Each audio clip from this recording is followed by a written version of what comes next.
محترم ناظرین و سامعین، السلام علیکم ورحمۃ اللہ وبرکاتہ۔ آج ہم آپ کے سامنے نمرود بادشاہ کے متعلق مختصراً کچھ حقائق پیش کرنا چاہتے ہیں۔ نمرود بادشاہ وہ ہے جس کا ذکر اللہ تبارک و تعالی نے قرآن کریم میں بھی کیا ہے۔ تفسیر ابن کثیر میں ہے کہ نمرود بادشاہ کا پورا نام نمرود بن کنعان بن سام بن نوح تھا۔ اس کے نسب میں کچھ اختلاف بھی ہے۔ حضرت مجاہد رحمۃ اللہ علیہ فرماتے ہیں، دنیا کے مشرق مغرب کی سلطنت رکھنے والے 4 افراد گزرے ہیں، جن میں 2 مومن ہیں اور 2 کافر۔ حضرت سلیمان بن داؤد علیہ السلام جو اللہ کے نبی ہیں، اور حضرت ذوالقرنین، اور 2 کافروں میں ایک نمرود ہے جس کا ذکر ہم کرنے جا رہے ہیں، اور دوسرا بخت نصر ہے۔ چونکہ نمرود ایک بڑی مدت سے بادشاہت کرتا ہوا آ رہا تھا، اس لیے اس کے دماغ میں رعونت، انانیت، سرکشی، تکبر اور غرور سما گیا تھا۔ اس کی طبیعت میں گھمنڈ آ گیا تھا۔ بعض لوگ کہتے ہیں کہ اس نے 400 سال تک حکومت کی اور حکومت کرتا رہا۔ مفسرین کا بیان یہ ہے کہ نمرود بن کنعان بڑا جابر بادشاہ تھا۔ سب سے پہلے اسی نے تاج شاہی اپنے سر پر رکھا۔ اس سے پہلے کسی بادشاہ نے تاج نہیں پہنا تھا۔ یہ لوگوں سے زبردستی اپنی پرستش کراتا تھا۔ کاہن اور نجومی اس کے دربار میں بکثرت اس کے مقرب تھے۔ نمرود نے ایک رات یہ خواب دیکھا کہ ایک ستارہ نکلا اور اس کی روشنی میں چاند، سورج وغیرہ سارے ستارے بے نور ہو کر رہ گئے۔ کاہنوں اور نجومیوں نے اس خواب کی یہ تعبیر دی کہ ایک فرزند ایسا ہوگا جو تیری بادشاہ کے زوال کا باعث ہوگا۔ یہ سن کر نمرود بے حد پریشان ہو گیا اور اس نے یہ حکم دے دیا کہ میرے شہر میں جو بچہ پیدا ہو وہ قتل کر دیا جائے اور مرد عورتوں سے جدا رہیں۔ چنانچہ ہزاروں بچے قتل کر دیے گئے، مگر اللہ کی مرضی کو کون ٹال سکتا ہے؟ تقدیرات الہیہ کا کون مقابلہ کر سکتا ہے؟ اسی دوران حضرت ابراہیم علیہ السلام پیدا ہو گئے، اور بادشاہ کے خوف سے ان کی والدہ نے شہر سے 2 پہاڑ کے درمیان ایک غار میں ان کو چھپا دیا۔ اسی غار میں چھپ کر ان کی والدہ روزانہ دودھ پلا دیا کرتی تھیں۔ بعض مفسرین کا قول ہے کہ 7 برس کی عمر تک، اور بعضوں نے یہ بھی تحریر کیا ہے کہ 17 برس تک آپ اسی غار میں پرورش پاتے رہے۔ نمرود نے اپنی سلطنت بھر میں یہ قانون نافذ کر دیا تھا کہ اس نے خوراک کی تمام چیزوں کو اپنے تحویل میں لے لیا تھا۔ یہ صرف خوراک کی چیزوں کو انہی لوگوں کو دیا کرتا تھا جو اس کو خدا تسلیم کرتے تھے، خدا مانتے تھے۔ چنانچہ ایک مرتبہ حضرت ابراہیم علیہ السلام اس کے دربار میں غلہ لینے کے لیے تشریف لے گئے تو اس خبیث نے کہا، پہلے تم مجھ کو اپنا خدا تسلیم کرو، جبھی میں تم کو غلہ دوں گا۔ حضرت ابراہیم علیہ السلام نے بھرے دربار میں علی الاعلان فرما دیا کہ تو جھوٹا ہے، اور میں صرف ایک خدا کا پرستار ہوں جو وحدہ لا شریک لہ ہے۔ یہ سن کر نمرود آپے سے باہر ہو گیا اور آپ کو دربار سے نکال دیا اور ایک دانہ بھی نہ دیا۔ آپ اور آپ کے چند متبعین جو مومن تھے بھوک کی شدت سے پریشان ہو کر بے حال ہو گئے۔ اس وقت آپ ایک تھیلا لے کر ایک ٹیلے کے پاس تشریف لے گئے تھے اور تھیلے میں ریت بھر کر لائے اور اللہ تبارک و تعالی سے دعا مانگی تو وہ ریت آٹا بن گئی، اور آپ نے اس کو اپنے متبعین کو کھلایا اور خود بھی کھا لیا۔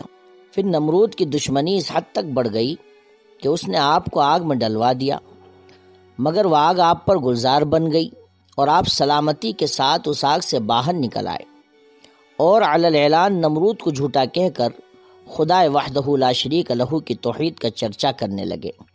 نمرود نے آپ کے کلمہ حق سے تنگ آ کر ایک دن آپ کو اپنے دربار میں بلایا اور سوالات کرنے لگا۔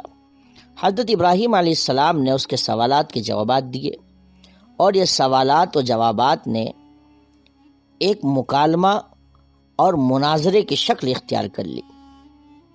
قرآن کریم میں اللہ تبارک و تعالی نے یہ سوالات اور جوابات کا تذکرہ بھی کیا ہے، اسے بھی بیان فرمایا ہے۔ نمرود نے حضرت ابراہیم علیہ السلام سے پوچھا، اے ابراہیم بتاؤ تمہارا رب کون ہے جس کی عبادت کی تم لوگوں کو دعوت دے رہے ہو؟ حضرت ابراہیم علیہ السلام نے جواب دیا، اے نمرود میرا رب وہی ہے جو لوگوں کو جلاتا اور مارتا ہے۔ نمرود نے سنا تو وہ کہنے لگا یہ تو میں بھی کر سکتا ہوں۔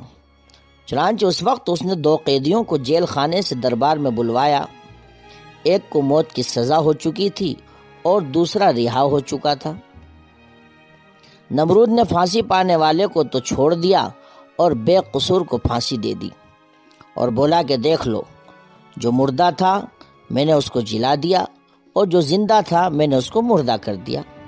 حضرت ابراہیم علیہ السلام نے سمجھ لیا کہ نمرود بالکل ہی احمق ہے اور نہایت ہی بے وقوف ہے، جو جلانے اور مارنے کا یہ مطلب سمجھ بیٹھا۔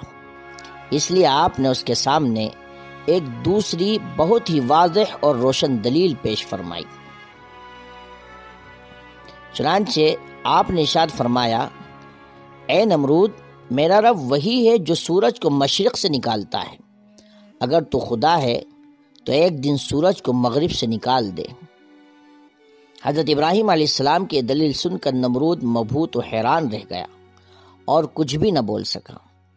اس طرح یہ مناظرہ ختم ہو گیا، سوالات و جوابات ختم ہو گئے اور حضرت ابراہیم علیہ السلام اس مناظرے میں فتح مند ہو کر دربار سے باہر تشریف لائے اور توحید الہی کا وعظ علی الاعلان فرمانا شروع کر دیا۔ اس واقعے کو قرآن کریم میں اللہ تبارک و تعالی نے کچھ اس انداز سے بیان فرمایا ہے۔ سورہ بقرہ آیت نمبر 258، اللہ تبارک و تعالی ارشاد فرماتے ہیں، الم تر الی الذی حاج ابراہیم فی ربہ ان آتاہ اللہ الملک اذ قال ابراہیم ربی الذی یحیی ویمیت قال انا احیی وامیت قال ابراہیم فإن اللہ یأتی بالشمس من المشرق فأت بها من المغرب فبہت الذی کفر واللہ لا یہدی القوم الظالمین۔ اے نبی، بھلا تم نے اس شخص کو نہیں دیکھا جو اس غرور کے سبب سے کہ خدا نے اس کو سلطنت بخشی تھی، ابراہیم سے پروردگار کے بارے میں جھگڑنے لگا؟ جب ابراہیم نے کہا میرا پروردگار تو وہ ہے جو جلاتا اور مارتا ہے، وہ بولا کہ جلانا اور مارنا تو میں بھی کر سکتا ہوں۔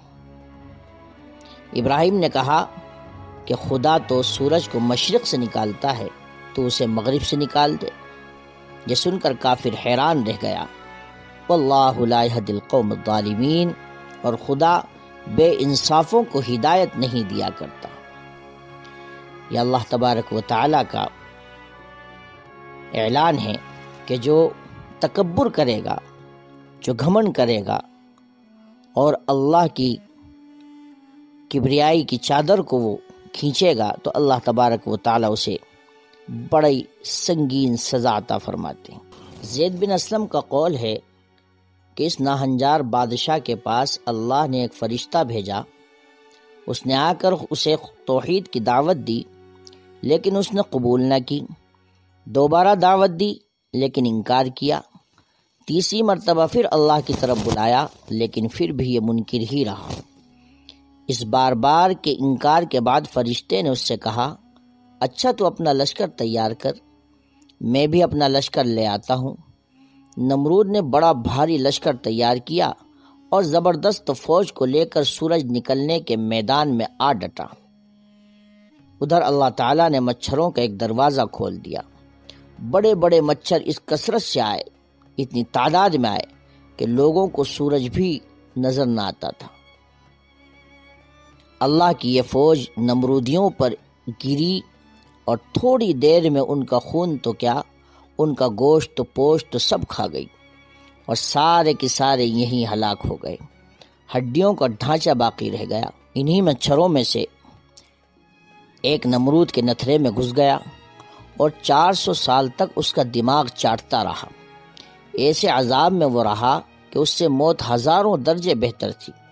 اپنا سر دیواروں اور پتھروں پر مارتا پھرتا تھا، ہتھوڑوں سے کچلواتا تھا، یوں ہی رینگ رینگ کر بدنصیب نے ہلاکت پائی۔ یقیناً تکبر کرنے والوں کی سزا یہی ہوتی ہے، اور اللہ تبارک و تعالیٰ کا سزا دینے کا انداز الگ ہے۔ جسے جیسی چاہے وہ سزا دے سکتا ہے۔ اس واقعے سے ہمیں یہی سبق حاصل ہوتا ہے کہ اللہ کی دی ہوئی نعمتوں پر ہم نہ اترائیں، تکبر نہ کریں، گھمنڈ نہ کریں، انانیت کو اپنے اندر جگہ نہ دیں، بلکہ تکبر کے بجائے، غرور و گھمنڈ کے بجائے ہم اللہ کا شکر ادا کریں، اللہ کی نعمتوں پر ہم شکر ادا کریں، اللہ کی تعریفات بیان کریں۔ قرآن کریم میں ایسے لوگوں کے لیے اللہ تبارک و تعالی نے اعلان کیا ہے، لئن شکرتم لازیدنکم، اگر تم میری نعمتوں کا شکر ادا کرو گے تو میں ان نعمتوں میں اضافہ کروں گا۔ اور جو اللہ کی نعمتوں کا شکر ادا نہیں کرتے ہیں، اللہ تبارک و تعالی ان سے نعمتوں کو چھین لیتے ہیں اور اسے ذلیل و رسوا کرتے ہیں۔ مجھے امید ہے کہ یہ ویڈیو آپ کو پسند آئی ہوگی۔ ہم آپ کے لیے اور الگ الگ ٹاپک پر ویڈیوز لائیں گے۔ جب تک آپ اپنا خیال رکھیے گا اور ہمیں اپنی دعاؤں میں یاد رکھیے گا۔ تو دوستو، ہمارے چینل کو لائک کریں، سبسکرائب کریں اور بیل آئیکن پر کلک کریں، اور اپنی قیمتی رائے سے کمنٹ باکس میں ہمیں آگاہ کریں۔ یاد رکھیں، الفاظ آپ کی شخصیت کی پہچان ہوتے ہیں۔